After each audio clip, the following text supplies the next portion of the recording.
The After the Affair podcast with me, Luke Shillings, is here to help you process, decide, and move forward on purpose following infidelity. Together, we'll explore what's required to rebuild trust not only in yourself, but also with others. Whether you stay or leave, I can help. And no matter what your story, there will be something here for you. Let's go.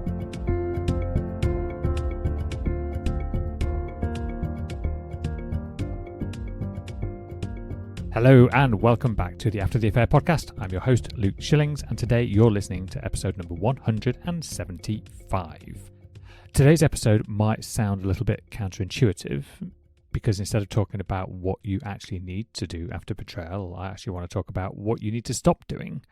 Not because you're lazy, not because you're avoiding the work, but because healing after betrayal doesn't always break down just due to a lack of effort. It usually breaks down due to excess. So I want to explore that a little bit and try and consider why less is not only enough, but it's necessary. One of the most misunderstood parts of betrayal recovery is what actually overwhelms people. It's not just the pain, it's the mental overcrowding that follows. So after betrayal, the mind tends to go into overdrive. It's replaying the past, forecasting the future, scanning for danger. The sensitivity's been turned up high, questioning your identity, searching for meaning, and almost immediately, a quiet, subtle underlying belief forms. If I could just understand this properly, maybe I'll be okay. So, what do people do? They add. They add conversations, analysis, explanations, frameworks, emotional labour. But what so rarely gets questioned is whether adding more is actually helping, or whether it's making things worse.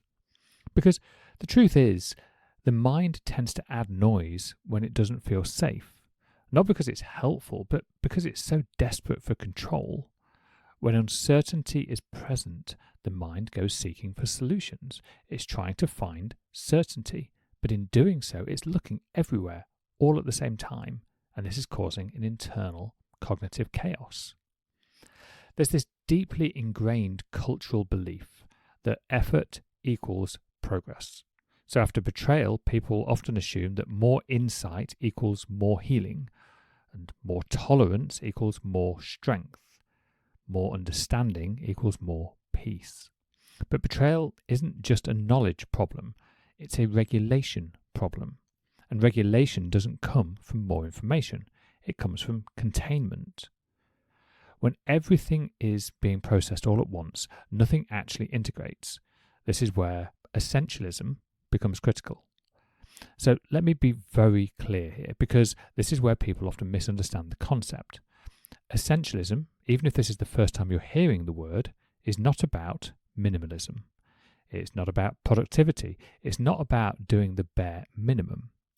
And in the context of betrayal recovery, essentialism is a filter. It asks one question repeatedly. What must be in place for healing to even be possible? Not what could help, not what might be useful, not what someone else recommends, but instead, what is non-negotiable? Everything else is optional. Helpful, maybe, but not essential. And when you don't make this distinction, you end up exhausted, self-critical, and still stuck. Most people assume that healing is additive. But in my experience, healing after betrayal is primarily subtractive. You don't heal by adding more effort. You heal by removing what destabilizes you. So this might mean fewer conversations about the affair, fewer updates about your partner's internal world, less exposure to triggers, less self-interrogation, less pressure to be okay. This is not avoidance. This is creating the conditions for your nervous system to stand down. Because until your system feels safer, insight is not going to land. Perspective doesn't stick. Growth doesn't integrate. Essentialism is about doing less forever. It's about doing less until stability returns. But before we go any further, I want to step away from betrayal for a moment, because this pattern shows up absolutely everywhere. A few years ago, I was working with somebody who came to me because they felt completely burnt out at work. And on paper, they were doing absolutely everything right. They were responding to their emails instantly. They were staying late to support colleagues, taking on extra projects, trying to be helpful, reliable, indispensable.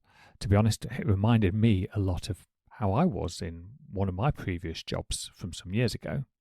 From the outside, it looked like commitment. From the inside, they felt exhausted, resentful, and constantly behind. When they slowed things down and actually mapped out their week, something became really quite clear. Almost none of what was draining them was essential. They weren't doing the work that moved things forward, they were doing the work that just stopped other people being uncomfortable. So we tried something simple. It wasn't dramatic, it wasn't reckless. We just identified, or I helped them identify, just 3 things that really mattered in their role. The things that, if done really well, made everything else easier. And for 1 week, they did those 3 things first. Everything else became optional. What happened actually surprised them. In fact, I don't think they really believed it was possible when we were sat having the conversation beforehand. But nothing collapsed. Nobody was angry. The world didn't fall apart. But they did feel significantly calmer, clearer, more effective, and with less effort, not more. The burnout hadn't come from working too little. It came from working on too many non-essential demands. And that's the same pattern I see after betrayal. People don't struggle because they aren't trying hard enough. They struggle because they're trying to hold everything when only a few things actually matter. So let's slow it down and be precise. We'll do so by splitting this into 4 essential things. The first one is safety, because without it, nothing else works. Safety is not comfort, it's not reassurance, it's not blind trust. Safety means fewer emotional ambushes, fewer shocks to the system, fewer situations where you feel blindsided. A nervous system that is constantly bracing can't heal. So if something repeatedly destabilizes you, even if it's framed as necessary, or maybe even part of the process, it probably needs to be questioned. Essentialism says, stabilise first, interpret later. The essential element number 2 is reality. And what I mean is reality, not hope, not potential. Many people try to heal based on what might be true, but healing built on potential collapses under pressure. Reality means observing patterns, not promises, responding to consistency, not intensity, noticing what is changing and what isn't. That isn't pessimism, it's grounding. Hope without reality creates emotional whiplash. Reality without hope creates despair. Essentialism prioritizes reality first.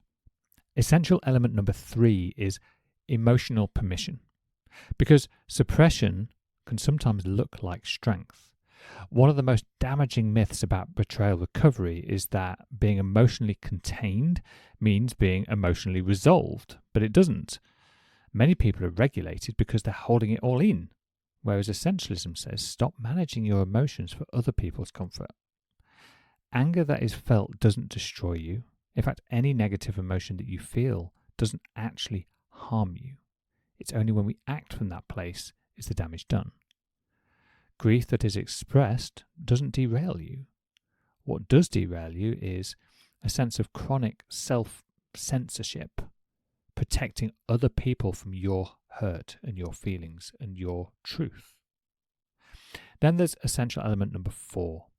This is about choice, even when choice can sometimes feel quite limited. But what I want to be very careful with here, because it can be easily misunderstood, is that you didn't choose betrayal. You did not choose this situation. But healing requires recognizing where the choice does still exist. Choice doesn't mean deciding the outcome, it means deciding what you engage with today, what you postpone, what you protect, what you say no to. Because every small, values-aligned choice rebuilds agency, and agency is one of the most essential ingredients of healing. When people don't adopt an essentialist lens, they often fall into one of two traps. Number one is overfunctioning, doing everything, carrying everybody, yet collapsing quietly. Number two is something I've mentioned before on the podcast, is self-erasure, becoming more understanding, more tolerant, more flexible, whilst actually subtly disappearing. Essentialism interrupts both. It gives you permission to ask, is this actually necessary for my healing, or is it just expected of me? And let's remember, when we use that word expected, this is an expectation that may come from another person, from society as a whole, or as a culture, but it can also be that deep-seated belief that you have about yourself and about how you think it should be.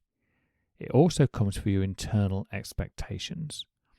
And I want you to just press pause for a moment and question some of those.